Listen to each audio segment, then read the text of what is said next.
Alors on va faire un saut dans l'histoire. Nous sommes maintenant en 1797 à l'Institut de France. Il y a là un homme qui s'appelle La Reveillère-le-Pot, qui donne une communication sur une nouvelle religion qui s'appelle la théophilanthropie. La Révolution française n'est pas si éloignée que cela, nous sommes en 93, et donc c'est une nouvelle religion qui est fondée sur la raison. Alors pour présenter cette nouvelle religion, cet orateur commence à prendre la parole et visiblement il a oublié les 3 règles d'or de toute prise de parole, de toute prédication. Est-ce que vous connaissez la règle d'or, les 3 règles d'or de toute prise de parole? Il faut savoir être bref, court et pas long. Ce que moi-même je ne maîtrise pas du tout. Et donc il est verbeux, il est compliqué. Et dans l'Assemblée, là, il y a Talleyrand qui n'en peut plus, qui se lève et qui dit « Monsieur, notre Seigneur Jésus-Christ, pour fonder sa religion, a été tué. On l'a crucifié. Il est mort. Et ensuite, il est ressuscité. Monsieur La Reveillère-le-Pot, commencez par mourir, laissez-vous crucifier, ressusciter, et là, je commencerai à vous écouter. » Voilà cette remarque de Talleyrand que je trouve étonnante, mais riche. Elle me sert à introduire mon propos parce qu'elle nous dit quelque chose de très important sur notre foi qui nous réunit tous les dimanches, de plus en plus nombreux, je m'en réjouis. Qu'est-ce que la foi chrétienne? Est-ce que la foi chrétienne, c'est une doctrine, à l'image de cette théophilanthropie, une doctrine compliquée? Ben non, c'est pas ça. C'est pas d'abord cela. Bien sûr, il y a de la théologie, une théologie qui peut être spéculative, mais c'est secondaire, on va dire. C'est pas une doctrine. De la même manière, la foi chrétienne, ce n'est pas une tradition qui serait fossilisée, quelque chose qui serait vraiment un bloc pétri dans le marbre à jamais. C'est pas ça. Nous le savons tous, cette foi qui nous rassemble, c'est une tradition vivante. Moi, je médite souvent cette formule de Pie XI qui remarquait « J'aime tellement la tradition que j'en crée des nouvelles. » Voilà. Une tradition qui est vivante. Donc la foi chrétienne, ce n'est pas une tradition fossilisée, ce n'est pas une doctrine, ce n'est pas non plus une praxis, c'est-à-dire une morale. Qu'est-ce que c'est la foi chrétienne qui nous rassemble? Quelle est cette vérité qui nous rassemble? Eh bien c'est « je suis », c'est une personne. Ce qui est au cœur de la foi chrétienne, c'est fondamentalement le Christ. Et ça ne nous facilite pas forcément la chose, nous. Parce que si l'on peut facilement transmettre une doctrine, pour cela on a besoin d'enseignants, si l'on peut facilement transmettre une morale, là aussi on peut avoir des enseignants. Qu'en est-il d'une personne? Comment on arrive à transmettre la rencontre d'une personne? Et c'est tout l'enjeu que nous propose notre évêque, c'est comment nous transformer en disciples missionnaires pour savoir transmettre cette rencontre avec le Christ. Ça, c'est intéressant. Comment faire? Alors, il y a un frère dominicain qui a fini à la trappe, c'est le frère Jacques Leuve, qui posait cette question pour répondre à la problématique que je vous propose. Il disait « Comment faire boire un âne qui n'a pas soif ?» Je vais me tourner vers les servantes. Comment peut-on faire boire un âne qui n'a pas soif? Alors, il y a plein de manières. La première manière, peut-être, ça serait essayer de raisonner. Est-ce qu'il est facile de raisonner avec un âne? Ben non. Parce que l'âne résiste à toutes les âneries qu'on peut leur raconter. Donc c'est pas par un flot de paroles, parce que quand un âne a une idée en tête, eh bien il n'en démord pas. Qu'est-ce qu'on peut faire? On peut lui taper dessus, mais on ne va pas faire ça, c'est totalement inhumain. On peut lui donner du sel pour lui donner envie de boire, mais là aussi c'est inhumain. Alors, quelle est la seule solution possible? Eh bien c'est de trouver un deuxième âne qui a soif. Et on va laisser ce deuxième âne s'approcher d'un bac avec de l'eau limpide, de l'eau bien fraîche. Et cet âne, il va se désaltérer.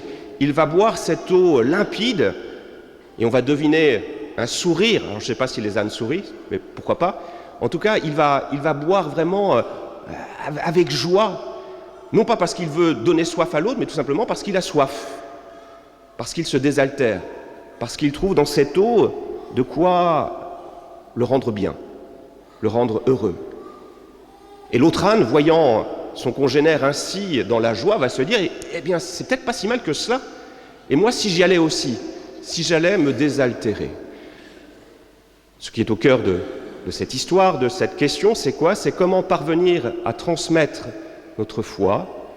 Eh bien, tout simplement en vivant pleinement à notre tour notre foi, en ayant vraiment ces visages joyeux, en ayant véritablement cette foi qui vient donner un sens à notre existence.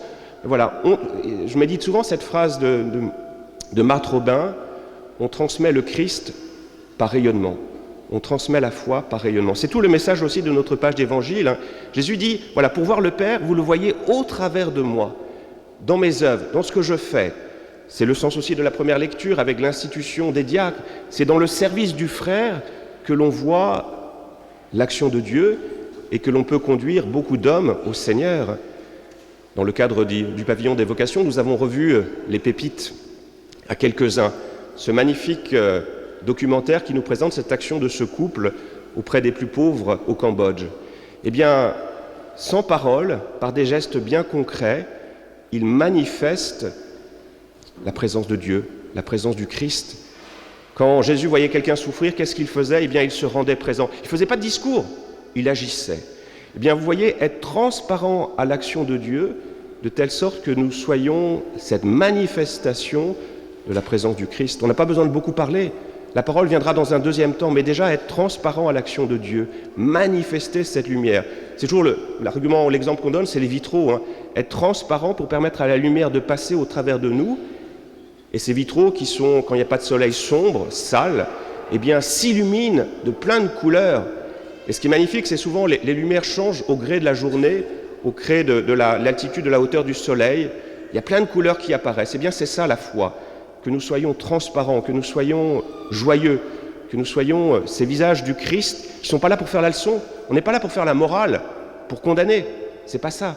On est là tout simplement pour permettre la rencontre du Seigneur. Et je reviens à notre marche de pèlerinage.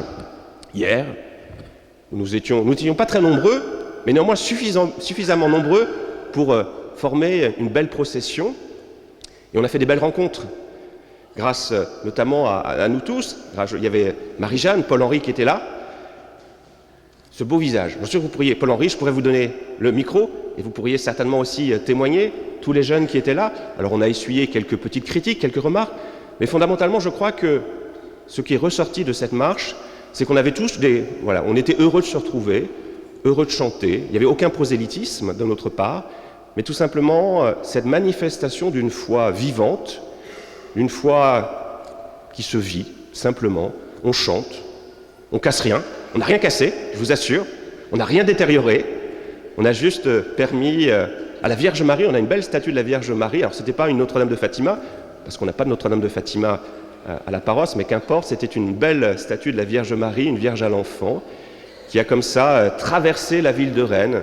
Je vous invite à regarder les photos de Philippe et de Violaine, il y a de belles photos de voir qui montre la richesse de notre ville de Rennes d'ailleurs. Entre le passage dans le Tabor, c'est la nature, c'est beau. Ensuite, le cœur du Rennes historique. Et puis, au fur et à mesure que nous approchions de la maison diocésaine, avec ces bâtiments beaucoup plus modernes, les tours horizon, de voir la Vierge Marie, qui en plus, cette statue, elle a un sourire magnifique. Voilà, elle bénit, et nous bénissions, nous chantions. Là encore, non pas pour faire la morale, mais tout simplement pour permettre au Christ de rejoindre. Nous étions quasiment à la porte du marché des Lys, et bien d'être cette présence du Christ qui sort de nos églises, même si on est nombreux à Jeanne d'Arc, il faut sortir pour manifester, pour être transparent à l'action de Dieu. Eh bien c'est ce que vont faire les petites sœurs et les petits frères de l'Agneau pendant toute cette semaine, et elles vont sortir, aller à la rencontre. Et ce que je disais souvent, nous, dans nos paroles, quand on est prêtre, on dit vous êtes un curé, voilà, vous allez faire la morale. Non, vous tous baptisés, religieuses, religieux, quand vous sortez, moi je suis aussi religieux, donc quand je sors aussi, dans une certaine mesure, Joseph, séminariste aussi, les jeunes, quand nous sortons, eh bien c'est là que nous pouvons donner à nos frères l'envie de boire de cette eau limpide. Amen.